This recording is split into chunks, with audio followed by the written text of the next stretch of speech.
Magandang araw ho sa inyo lahat, aking mga prayer partners. Tayo po'y dadako na sa panalangin o aming amang kapayapaan yung maghari sa pamilyang Pilipino sa pangalan ni Jesus. Amen.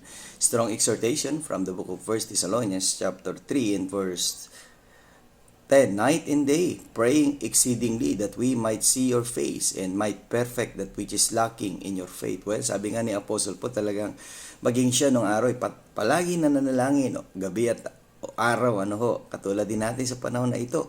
Tayo patuloy na nanalangin at pinapanalangin natin ang pamilyang Pilipino. Baka meron pang pamilyang Pilipino na hindi tumatanggap kay Jesucristo. Katulad nga noong araw ni Noah, halos araw-araw siya nagtuturo for about 120 years upang ang mga tayo tumanggap sa Diyos, maniwala sa Diyos, sumunod sa kalooban ng Diyos. But marami pa rin hindi naniwala. At ngayong panahon na ito, patuloy natin ipinapahagi na si Jesus ay babalik. Nawa sa kanyang pagbabalik, kaibigan, tinanggap mo na siya na maging iyong Panginoon at tagapagligtas. See you again tomorrow sa ating Strong Family Prayer and Exhortation.